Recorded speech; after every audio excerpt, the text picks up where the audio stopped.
It is really puzzling to me that having just buried one monster, the Soviet Union, another remarkably similar one, the European Union, is being built. Exactly what is the European Union? Perhaps by examining the Soviet version we can get the answer. The Soviet Union was governed by 15 unelected people who appointed each other and who were not accountable to anyone. The European Union is governed by 24 people who appoint each other, meet in secret, and are not accountable to anyone, and whom we cannot sack. One might say that the EU has an elected parliament. Well, the Soviet Union had a parliament of a sort too, the Supreme Soviet, which just rubber-stamped the Politburo decisions. Pretty much like the European Parliament does, where speaking time in the chamber is limited within each group and often amounts to 1 minute per speaker. In the EU, there are hundreds of thousands of bureaucrats with their huge salaries, their staff, servants, bonuses and privileges, their lifelong immunity from prosecution, which is simply shuffled from one position to another, no matter what they do or fail to do. Is this not exactly like the Soviet regime? The Soviet Union was created by coercion and very often with a military occupation. The European Union is being created admittedly not by armed force, but by coercion and economic bullying.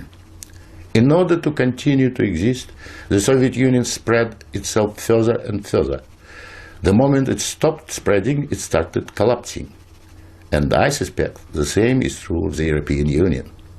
We were told that the purpose of the Soviet Union was to create a new historic entity, the Soviet people, and that we must forget our nationalities, our ethnic traditions and customs. The same seems to be true of the European Union. They don't want you to be British or French, they want you all to be a new historic entity, European, to suppress all your national feelings and live as a multinational community. After 73 years, the same system in the Soviet Union resulted in more ethnic conflict than anywhere in the world. In the Soviet Union, one of the grand purposes was the destruction of the nation-state. And that's exactly what we observe in Europe today. Brussels intends to absorb nation-states so that they should cease to exist. Corruption was built into the Soviet system from top down, and so it is in the EU. The same endemic corruption activity that we saw in the old Soviet Union has flourished in the EU. Those who oppose or expose it are silenced or punished. Nothing changes. In the Soviet Union, we had a gulag. I think we have a gulag in the European Union also, an intellectual gulag known as political correctness.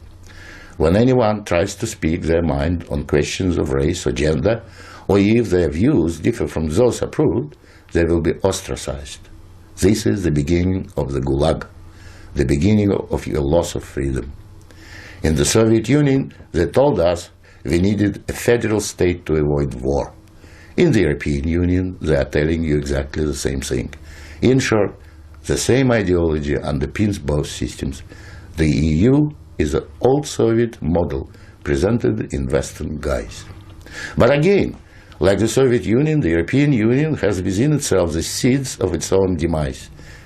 Unfortunately, when it collapses, and it will leave immense destruction behind, and we will be left with huge economic and ethnic problems.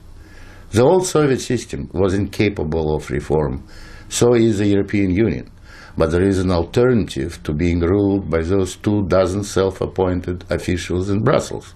It is called independence. You don't have to accept what they have planned for you. After all, you have never been asked if you wanted to join. I have lived in your future, and it didn't work.